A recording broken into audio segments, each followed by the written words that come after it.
All right, so welcome back to part 2 of this series. We started in the part 1 talking about identity trauma, and so when I started, it started like, okay, why is she StephREDD? And then she went into the story that is just a masterclass on its own. If you missed it, please go catch that episode because it's going to help you lay the foundation of what the second part is going to be about. And so the topic we're really covering, so StephREDD here is an identity and communications coach, and she's just uncovered some very, very powerful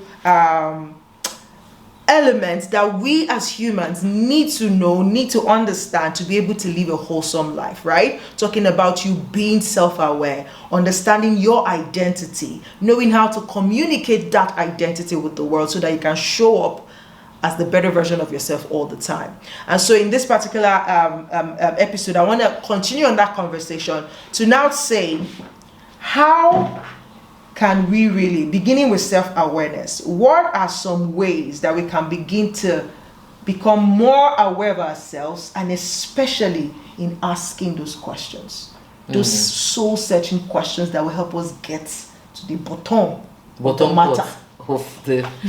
So at this point, I'm just going quickly say get Spot Me. And Spot Me was, yes, that tool that I developed 4 years ago to deal with these things, to ask those questions. So all the possible questions that you could ever ask yourself or you're running away from asking yourself, I ask you there. And it starts from, so I broke it down into 5 sections. Identity, questions around identity, questions around your strengths, questions around weaknesses, questions around opportunities, and questions around threats. And starting from identity first, such things like, who am I? That's the toughest question. Absolutely. Now, another trauma that I experienced, which led to the birth of Spot Me, was when I lost my job. And, it's one thing if you are fired for incompetence, or maybe they're downsizing and you're one of those that pretty much the company can let go. But it's another thing if you're being fired for reasons of saying, so what they said was, I do not fit into their way. Of which, before saying that, my regional head at the time had said, you are a fantastic HR professional and you do a great job at what you do. It's just that you don't fit into our way. What way though? And then I ask, what is that way that you haven't told me in 4 months? And there was no response. I think what traumatized me most was the fact that I didn't know what I did. I was like, I had given sweat, blood, and sleepless nights. And, I had gotten feedback of, you're one of the best HRs we've ever had. I've gotten such feedback like, you do such great job. Sometimes wonder if we're going to catch up with you. So when that came, when I did my own scorecard based on what I had done, I gave myself an A star. I was like, let me not be too proud. Let me just be on A, right? Let them be the one to give me. I had seen the output, right? Not with words, of things that I had done on paper, in environment, with employee engagement, with everything. So when I was asked to leave, I think, I don't know how many times, I probably lost count of how many times I asked myself, what did I do? What did I do? How did I get here? And for the first time in my life, I lost myself. Because I felt in every other place that I have worked, I had people in key positions tell me, you're fantastic at what you do. I had people in key positions tell me, you're one of the best that this organization has. So when this happened, it was a shock. It made me disbelieve every other good thing I had ever heard. And I was like, every other person is a lie. For this to happen to me like this, they must have been lying to me. They weren't telling me the truth. Wow. I doubted myself. I lost, as confident, I've always been the confident one. I've always been outspoken. I've always been that person that asks the question that everybody's afraid to ask. Oh, they said management said we should not. Oh, which management? Which of the managers? So that I will know who to go and meet. I say, sir, we heard that. Well, give me a name. And that person you don't want, I will go meet the person. Good afternoon, sir. I heard that so. For example, I was working in a place where resumption, and my employment letter says resumption at 9 a.m. Okay. 8 a.m. closure by 5 p.m. And then I resume by 9, by 8, 5 p.m. I go home, next day I come back, they're like, why did you close by 5? I said, that's closing time now. I said, no, that's only on paper. I said, why? But that's only on paper, we don't close by 5. I said, who said so? I said, that's how it is. So I said, okay. The managing director is aware, he signed my paper.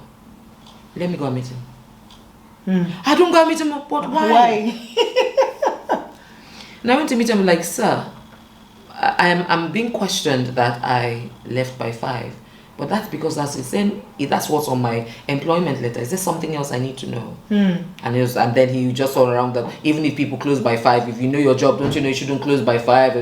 So at the end of the day, he made it evident that okay, it was an unwritten law. So now I've heard from the source's mouth, from the horse's mouth, or from the camel's mouth.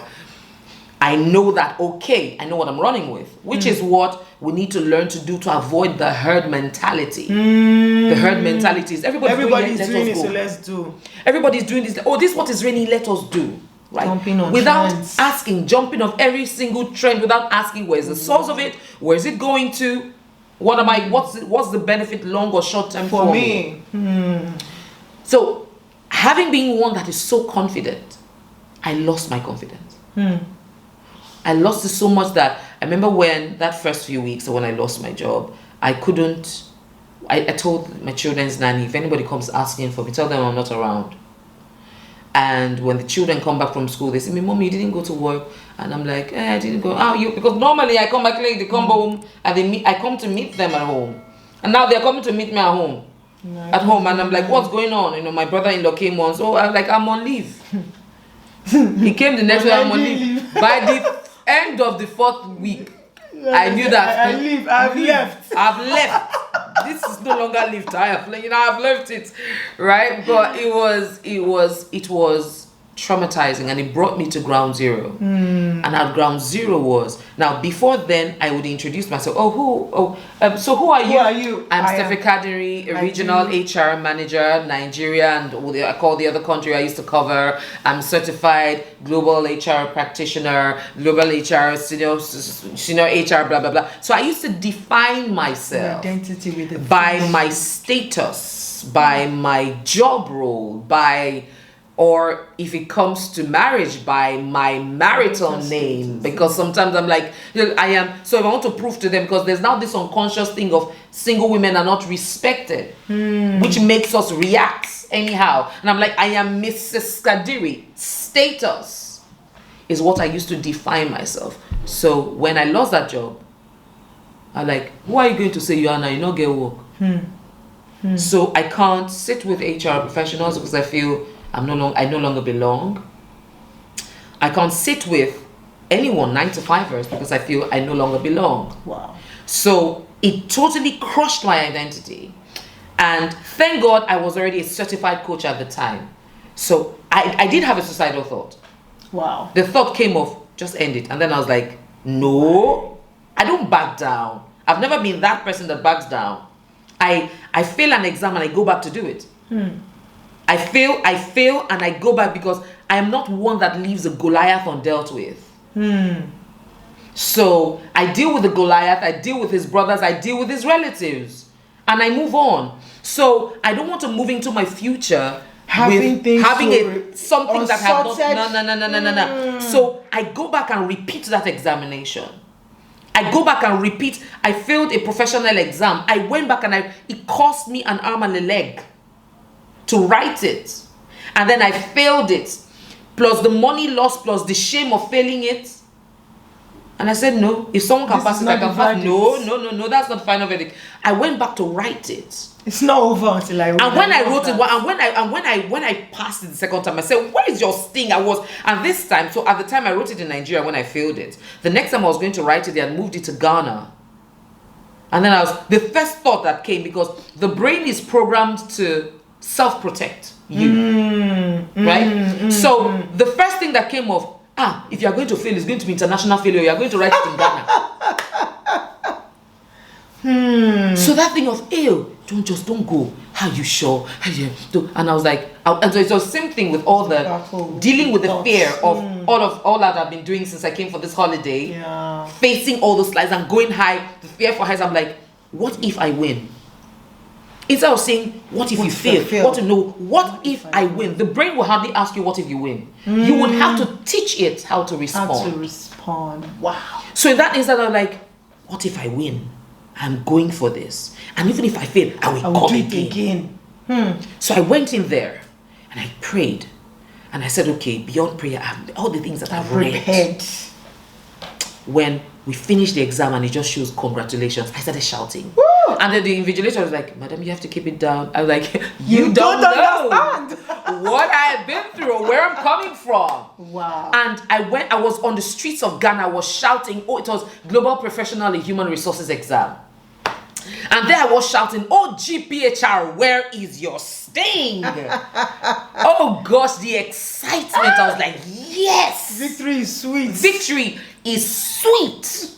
And for the sake of that sweetness, you must persevere. Oh yes, you must persevere. For the sake of what you see.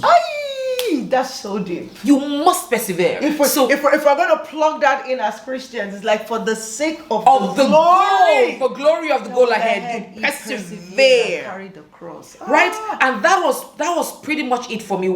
So every time, even when I face a challenging situation, and one thing about winning, which I was telling my children the other day, when you face a challenge in your present, remember of a win that you had in your past. And tell yourself, if I could win then, I can win now. So these are some of the questions that we should start to ask ourselves. Yes. So when you spot, how do we even first of all spot? Because there's something we talked about earlier on, and I remember when you were having another conversation before this session, talking about how the worst part of it is that a lot of people don't even know. Yes. Like they don't even recognize the fact that they have trauma. So how can they bring themselves to that point of self-awareness? Yes. Now I don't know if you ever heard of the Johari window. Yes. And in my coaching sessions and my communication training sessions, I always expose them to the Johari window and tell them it's one thing to be. So everything I'm doing now is based on my awareness of my conscious behavior. But trauma leaves you, just like you said, locked away. Those things that are locked away are actually producing unconscious behaviors that you're not aware of. So which is why you need to ask questions. Question yourself. I first started with, who am I? What are my attributes? What are my characteristics? What do I hate? What do I like? Why do I hate what I hate? Why do I like what I like? Because I don't like what I hate. That was it, right? So those are basic questions. We have to just be able to stop. Hey, I don't like it. Calm down. Catch it. Why? Hey! And where is the source? Wait. Let me come in here, because I think I kind of, especially for those of us from Africa, I kind of understand a little bit where this is coming from, especially when you say why. Do you know that as babies, as children, why are you asking why? It is natural, it is follow come, if you understand what I mean. When kids, like I call my younger son questionnaire, as infants, as children, they are always why, and they are so good at asking it, but we are so up until good. They are shut down. We are so good at shutting them down. Yes, up until they're shut down, because it is the fear of answering. Of which is why I also tell my sons to say, I don't know. It's okay not to know. Why? Let's check the dictionary. Why? I'm not sure. If I know, I will say. Otherwise, let us also check the dictionary. Right? And I'll quickly tell about an experience I had with my first son when there was an assignment they gave him to do. And then he did the assignment. And he wrote whatever. And I said, no, that's not the answer. That's not the answer. What makes you feel? I'm like, and he's like, this is the answer. I'm like, you not listen. This is the answer. And he was arguing with me. My mom, like, this boy doesn't respect me. Let me show him. Let him know. That I'm your mama. That I know this answer. Oh yeah, let's Google it. We Googled it and he was right. Hey, okay, how did you handle it? He was about 7 then. And then I said, okay, let's continue. And then my coaching mind just said, Auntie, don't do that.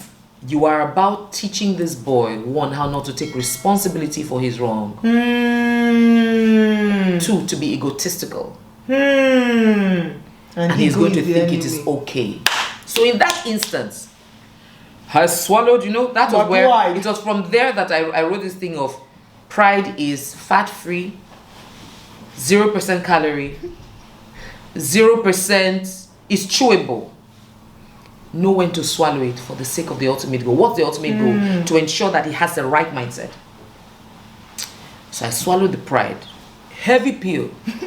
And then I said, I'm sorry, you were right. I was wrong. That is something our parents never did. Yeah. They would do everything to preserve their reputation. But the thing is, as human beings, we're all fallible. Sure. And it's okay to accept your vulnerability. It's okay to not know. It's okay to say, oh, you know this, I don't. Now that is something, because we were raised that way, it's difficult breaking, but it's an intentional effort to that break. We now have to do. It's a conscious effort to say, I'm sorry. It's a conscious effort to actually engage. And even if they step out of line as children, because their rational brain is not yet functional up until 18, they're still pretty much moving from the instinctive and emotional brain. We as adults now need to teach them how to think rationally. But many of us are still stuck in our emotional brain. So we just pass that on. So we pass that on. And one thing about trauma, particularly if you experience trauma between ages 0 and 18, where your emotional brain is still strong, many people are still stuck in that emotion. And even though they are growing. You are grown older, you are 50, but you're still stuck at age 15 at a trauma. So you now have to be able to activate the reasoning brain. The reasoning brain is the one that questions. The reasoning brain is the one that thinks choices and consequences. The reasoning brain is the one that thinks, what else? How else? How else can the emotional this brain is why me? The emotional brain is give me. The emotional brain is always the one that feels victimized. It's not my fault, it's your fault. Yours. The emotional brain looks for who to blame. This is where a lot of people are operating. And that is where many adults are operating from. And the sad thing is, we get married like that. Hey. So we marry. I'm trying to deal with, I've not dealt with mine, you've not dealt with yours. We get married and then we wonder why it doesn't work. And then we don't ask questions as to how we are pointing fingers at someone else. Meanwhile, there's something deeply wrong with us. Oh my God. Guys, do you see why you need a coach? When I started this episode, when I started this segment, the reason is a lot, I've heard people like, all these coaches say, what did they do? Not be only talk. Hey, is it not talk? How can you be talking and be calling money? Like, do you think money grow on tree? That's part of the program that is running here. You don't know. You don't know, right?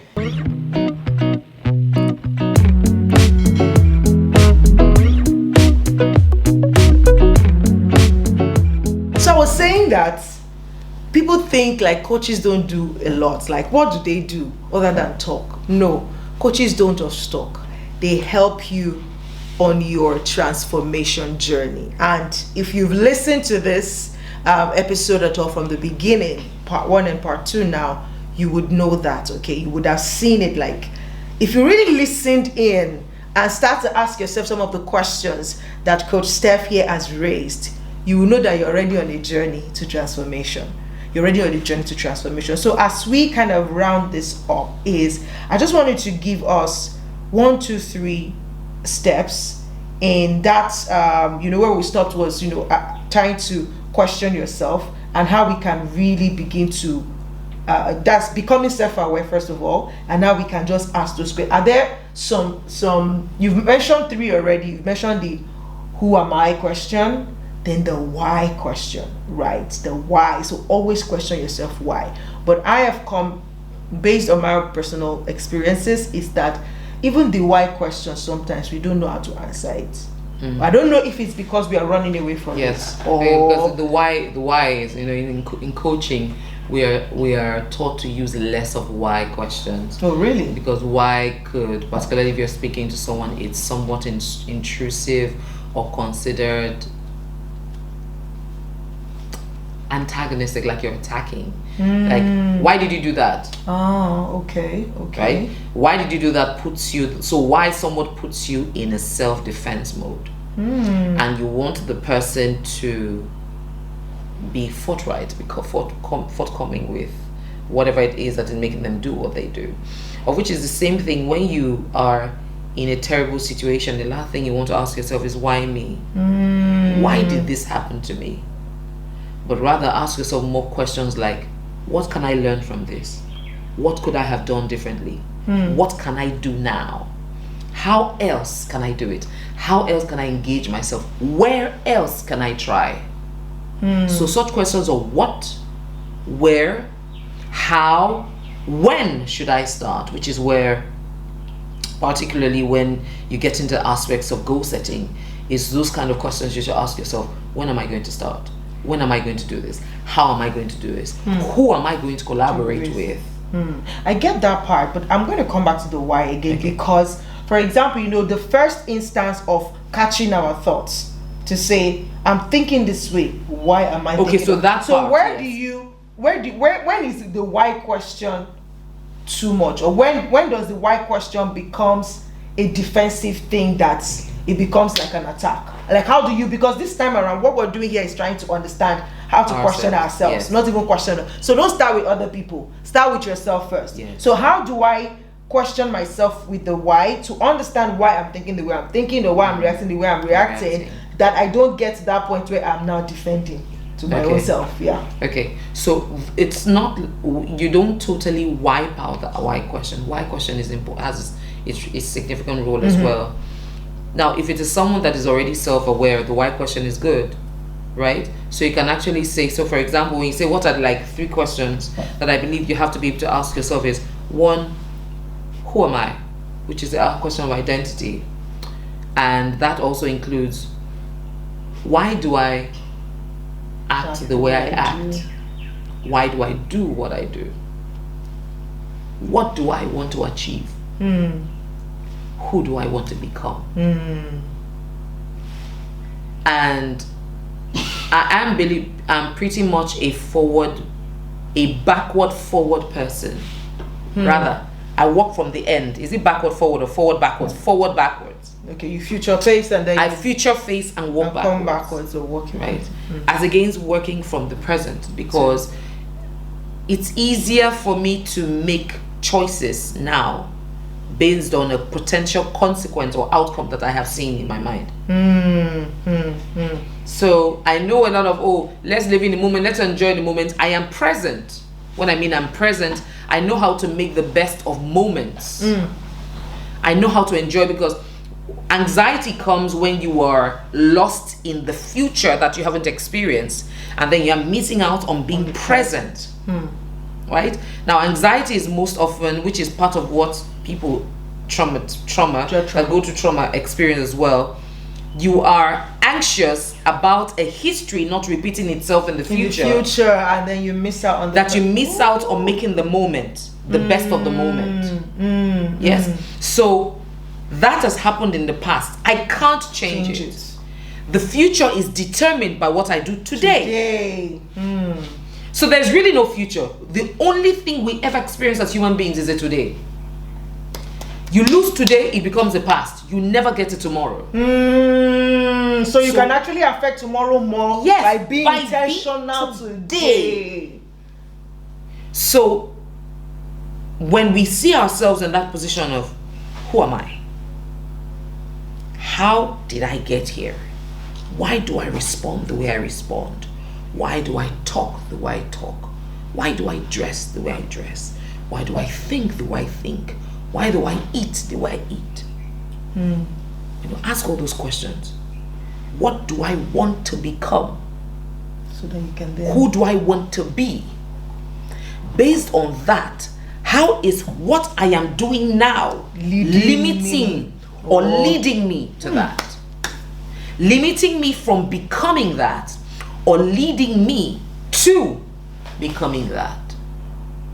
So the tracking is, you pretty much have to take stock of where you are. Now take stock of taking stock of where you are is recognizing who you are, recognizing who you have become. Now, one of the things I could almost shut people down when they say, that's how I am. I said, that's not how you are. That is who you have become, based on what you have progressively seen, heard, and experienced through the different environments of your life. In some cases, as a function of a DNA transfer, which you also have to be conscious of asking, what is my health history? What is the family health history? Wow. How do I ensure not to unlock something? Because it is possible there are people that, let's use diabetes for example. There are people who develop it by lifestyle. Okay. There are people who get it by DNA transfer, by inheritance, genetic inheritance. Your father had it, your mother had it, wash yourself, right? Now both ways, you are the one that will open the canister. You open the canister by eating anyhow. But when you are aware, you can. When you are aware, you can now say, it is there. What do I need to do to manage it, not to tip open the can?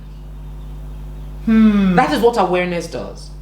So asking yourself such things as, becoming aware is not just of you. You are an offshoot of genealogy.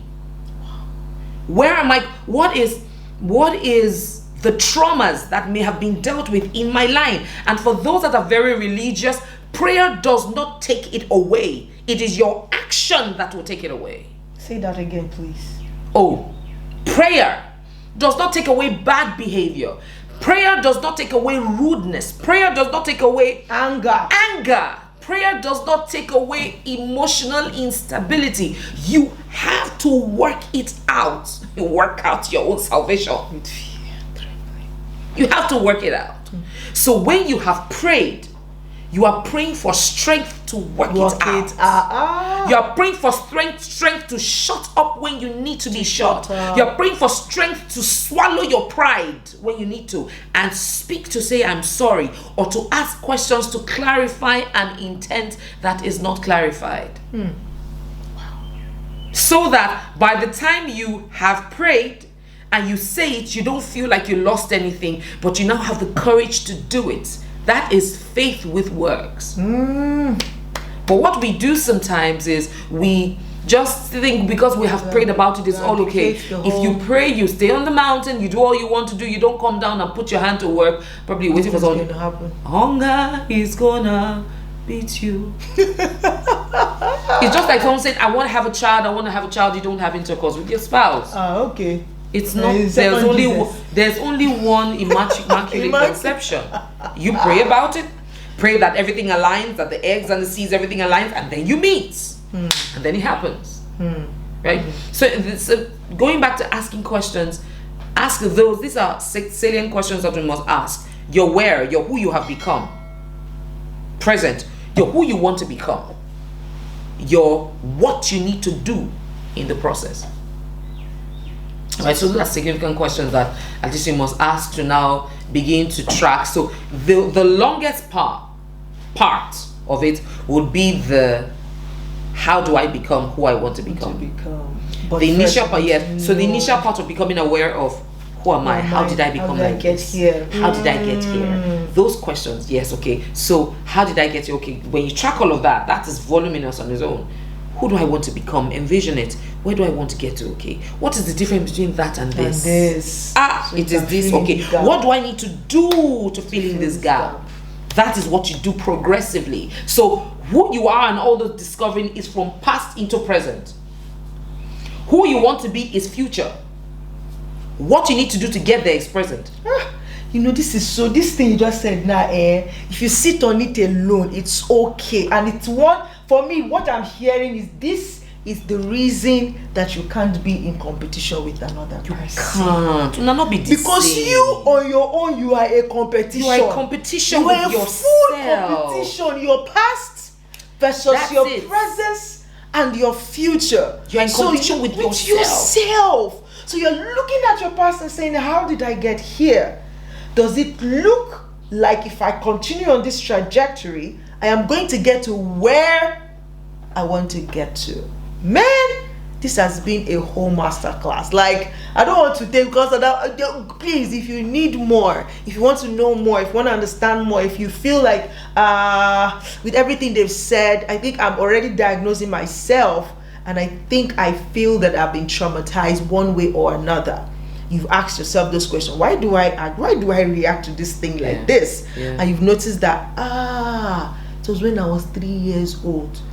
They asked me a question in class. I stood up and I answered, and everybody laughed at me. And so since then, every time I have to stand in front of people, I would rather die than do that, because I do not want to be laughed at. Interestingly, that's exactly the scenario. Someone I coached that took, so he actually came for coaching, eventually had to go back to therapy, because people come for coaching, but then coaching is supposed to move you from functional to an optimal place. Therapy, coaching is supposed to help you deal from your now to your future. Therapy helps you deal from your past, to reconcile your past to your present, so that you can be more functional to move into your future. So the challenge he was having was from moving. He recognized in the course of the coaching that it wasn't a present thing, it was a past thing. So we had to go back. Deal with it. So we had to go back to find, and this was pretty much it. I'm an introvert. So sometimes He was really not. I said he hasn't. So have you always been an introvert? No. There was a time he was always all there, up until one day on the assembly ground. Something they did something happened, and then he was brought out and embarrassed. And since then he entered into a shell. He got into a shell. And it was in the course of the session that I said, oh wow, actually it's since then that I don't like to stand in front of crowds.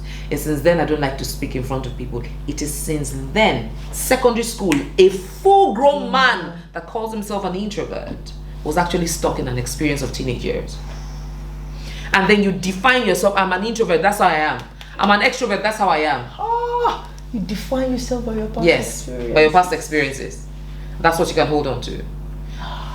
And introversion does not mean you can be a confident introvert, and you can be a timid extrovert. This is the third time or the fourth time that I'm saying that we are going to round it up.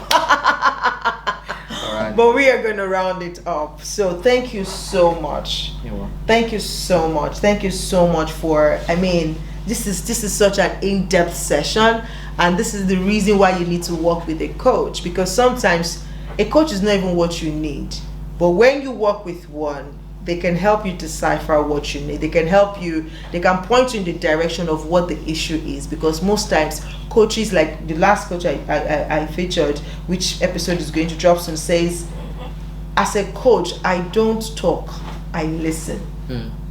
I listen and I ask questions. So what coaches does, what they do for you is to help you, is to guide you in asking the salient questions that would help you make the right decision. So the whole work is still on you. Unlock your thoughts and unlock your perspectives towards possibilities. Exactly. And then you're now able to make right choices. Right? But the work is still on you. The work is still on you. So if you're seeking around running for coaches who are going to do done for you services, if anybody is offering you that, that's a very wrong offer, and they're just going to chop your money. But when you're working with a real coach, they'll tell you it is not a done for you service. We are here, we're going to give you the tools, we're going to lead you in the right direction, we're going to give you the principles, but you have to teach you how to navigate. Yes, but you have to run with it. So if you are with everything we've said on this episode, and you feel like, I think really I'm dealing with some traumas, right? You want to work with a coach, because why StephREDD is special, or why she is the best person to work with, is because she's a coach, but she's also a therapist, right? So if in the process of coaching you, we find out, that, hey, this is not a coaching problem, this is a therapy problem, this is something from the past holding you back, then we can go back to that past, deal with it, and then come back to the present so you can skyrocket into the future. And I kid you not when I said, maybe not everybody, but at least 98% of us, especially for those of us from Africa, are walking traumas. We've dealt with a lot, and some of us don't even know we've dealt with a lot. Particularly those of us in Africa. Yes, and we don't even know it. That's the saddest part. We don't know it, so we just accept that this is how I am. I am a fearful person. I'm a timid person. That's how I am. My family. Everybody. That's everybody. My family. That's how we are. No. Yeah. We are so comfortable with generalizing. Yeah. It's the same reason we say, Yoruba people are like this, Igbo people are like this. Even after you've dealt with people one-on-one, to see that, but you just say one bad egg just kind of spreads everything. That's not right. That's not the way to live life. That's not the way to maximize life. If you really want to maximize life, you have to have an open mind. You have to be willing to see from different people's perspective before you make your own conclusion, right? So these are some of the things that coaches help you do, and it would be great if you want to work with Coach StephREDD. You can just follow her on Instagram. I am StephREDD. She has a YouTube channel as well where she gives beautiful helpful tips and nuggets around finding your identity, around communicating